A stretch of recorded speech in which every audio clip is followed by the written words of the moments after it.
Halo, Assalamualaikum warahmatullahi wabarakatuh. Perkenalkan, nama saya Zidi Putriayanti. Di sini saya akan menjelaskan tentang bahan ajar dan rubrik penilaiannya. Sebelum kita membuat bahan ajar ya, kita harus mengetahui dulu tentang yang pertama bahwasannya suatu materi perkuliahan dan pembelajaran itu disusun secara sistematis sebagai sumber belajar untuk mencapai tujuan pembelajaran. Nah, yang kedua, segala bentuk bahan yang digunakan untuk membantu dosen dalam melaksanakan proses pembelajaran. Yang ketiga, jenis bahan ajar banyak sekali ya, mulai dari bahan ajar cetak, audiovisual, dan multimedia interaktif. Yang keempat, dari keempat jenis bahan tersebut, bahan ajar yang relatif mudah dibuat itu bahan cetak ya, yang biasa kita temukan. Nah, untuk apa sih fungsi bahan ajar ini? Nah, ada ya menurut beberapa ahli. Yang pertama itu menurut Prastowo ya dalam Lestari tahun 2011 bahwasannya yang pertama fungsi bahan ajar itu dalam pembelajaran klasikal. Terus ada yang kedua fungsi bahan ajar itu dalam pembelajaran individual. Dan ketiga fungsi bahan ajar dalam pembelajaran kelompok. Nah, terus karakteristik bahan ajar ini ada menurut Widodo ini ya dan Jasmadi dalam Lestari juga ya tahun 2013. Yang pertama, bahan ajar dapat membuat peserta didik mampu membelajarkan diri sendiri dengan bahan ajar yang dikembangkan. Yang keduanya, bahan ajar harus memuat tujuan dan rumusan yang jelas, baik tujuan akhir maupun tujuan utamanya. Terus, bahan ajar memudahkan peserta didik belajar secara tuntas dengan memberikan materi pembelajaran yang dikemas ke dalam unit-unit kegiatan tertentu. Terus, jenis-jenis bahan ajar ini ada ya. Yang pertama itu menurut Heinig dan kawan-kawan. Yang pertama, jenis bahan ajar itu menurut Heinig ini ya, bahwasannya bahan ajar yang tidak diproyeksikan seperti foto, diagram, display, dan model. Yang keduanya, bahan ajar yang diproyeksikan seperti slide, film, strip, overhead, dan transparansi ya. Terus selanjutnya ada bahan ajar audio seperti kaset dan compact disc ya. Selanjutnya bahan ajar berupa video, seperti video dan film. Selanjutnya ada juga ya bahan ajar media komputer, misalnya komputer multimedia ya. Nah, terus ada juga pendapat selanjutnya ya, ini menurut Ellington dan Rest tahun 1997. Bahwasannya dia mengelompokkan ada 7 bahan ajar di sini ya.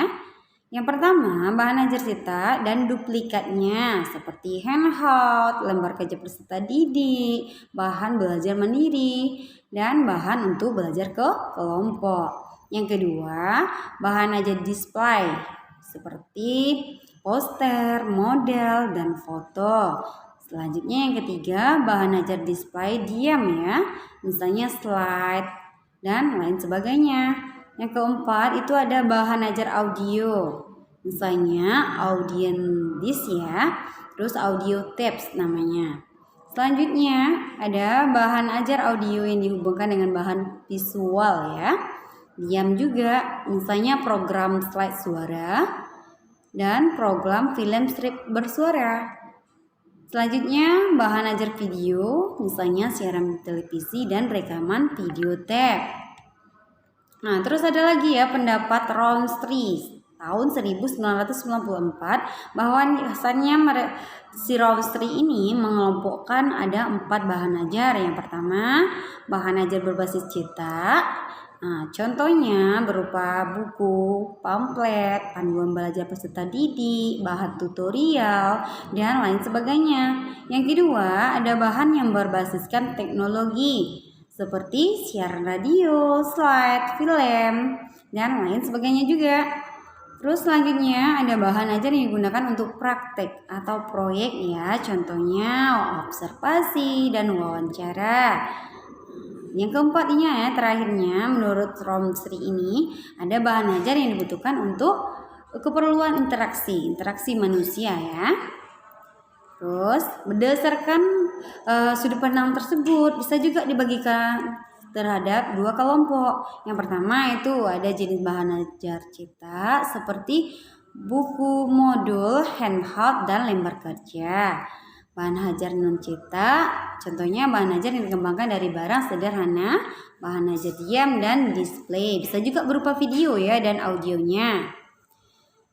Terus ada buku ya, buku. Di sini ada ya buku. Buku itu disusun dengan menggunakan bahasa sederhana. Gimana sih ciri-cirinya ya? Nah, otomatis tuh menggunakan bahasa yang sederhana, menarik, terus jelas keterangannya, sehingga buku ini bisa menarik minat pembacanya. Nah, buku ini sangat membantu sekali ya, baik itu bagi guru maupun dosen dalam mengembangkan ilmu pengetahuannya. Terus ada handout tadi ya.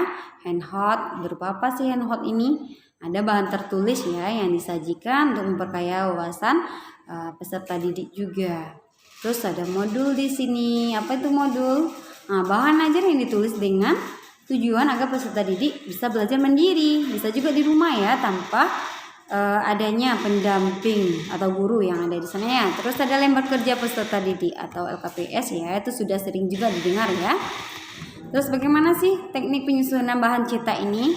Nah, biasanya yang pertama itu ya, lihat judul, ada judulnya ya. Judul dan materi disajikan dalam bahan ajar. Di sana memuat kompetensi dasar, materi pokok, serta proses pembelajaran yang harus dikaitkan juga dengan penerapannya. Terus yang keduanya ada menyusun bahan ajar cetak ya. Ada 6 pula langkahnya di sini. Yang pertama itu ada susunan tampilan bahan ajarnya yang sangat menarik. Nah, terus yang kedua bahasanya mudah dipahami, mudah menguji pemahaman juga. Nah, adanya stimulannya di sini ya, di mana stimulan ini bisa mendorong pembaca untuk berpikir. Nah, yang selanjutnya ada nyaman ya, nyaman untuk dibaca dan disajikan terstruktur atau sistematis ya. Terus materinya juga instruksional. Ya, di sini juga ada perlu juga ya, gimana sih cara pengembangan bahan ajar ini? Perlu juga ya dilakukan untuk membangun situasi pembelajaran secara dinamis dan tercapainya tujuan pembelajaran ini. Adanya karakteristik ya, pesan pembelajaran yang akan kita sampaikan, interaksi pembelajaran, pengelolaan kelasnya bagaimana, terus pemilihan bahan pembelajaran dan media pembelajarannya, serta evaluasinya bagaimana, sehingga nanti seorang tenaga pendidik bisa menjadi tenaga yang profesional dalam bidangnya. Untuk apa sih tujuan pengembangan bahan ajar ini? Yang pertama, untuk menyediakan bahan ajar yang sesuai dengan tuntunan kurikulum. Yang kedua, menyediakan bahan ajar dengan mempertimbangkan kebutuhan peserta didik. Yang ketiga, membantu peserta didik untuk memperoleh alternatif bahan ajar selain buku teks. Yang keempat, bisa juga memudahkan dalam melaksanakan pembelajaran. Terus urutannya di sini juga ada ya penilaian, rubrik penilaian ada juga dijelaskan di sini ya. Nah, rubriknya seperti ini ya contohnya ya. Ada juga urutan penyajiannya seperti apa. Terus harus diperhatikan juga ya rubrik penilaian ini, gimana cara kita mengembangkan atau mengevaluasi sebuah materi yang telah kita sajikan. Penilaian itu adalah mengambil ya suatu keputusan terhadap suatu dengan ukuran baik atau buruknya sebuah tindakan yang telah dilakukan. Terus penilaian itu bersifat kualitatif ya, bisa juga pernyataan berupa naratif. Penilaian terhadap bahan ajar sangat penting untuk memperbaiki kualitas bahan ajar. Bahan ajar itu harus berkualitas sehingga bisa menunjang keberhasilan pembelajaran. Nah, penilaian adalah bagian juga dari proses pembelajaran ini. Sebagaimana bisa juga kita lihat ya ada rancangannya, pembelajarannya, luarannya seperti apa.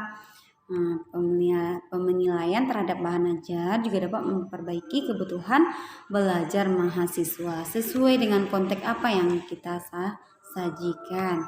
Nah, nanti bisa juga ya kita cek juga contohnya seperti apa ya.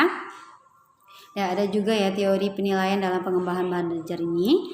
Yang pertama itu menurut Jiki dan Clary ya, tahun 1996. Yang pertama kita harus memperhatikan motivasi belajar yang diinginkan. Yang kedua, kesesuaian materi yang diberikan. Yang ketiga, mengikuti suatu urutan yang benar. Dan yang keempat, berisikan informasi yang dibutuhkan. Yang kelima, itu adanya latihan praktik. Terus yang keenam, dapat memberikan umpan balik. Adanya umpan balik nanti kita akan mengetahui sejauh mana peserta didik kita menguasai materi yang kita sajikan. Terus yang ketujuhnya, baru ada tersedianya tes untuk kita ya. Tes kita mengetahui kemampuan peserta didik kita ya. Ya, mungkin itu saja ya penjelasan tentang bahan ajar dan rubrik penilaian yang saya pahami. Ya, mudah-mudahan teman semua bisa bermanfaat menonton video ini. Banyak kata yang mungkin tidak berkenan. Itulah penyajiannya. Assalamualaikum warahmatullahi wabarakatuh.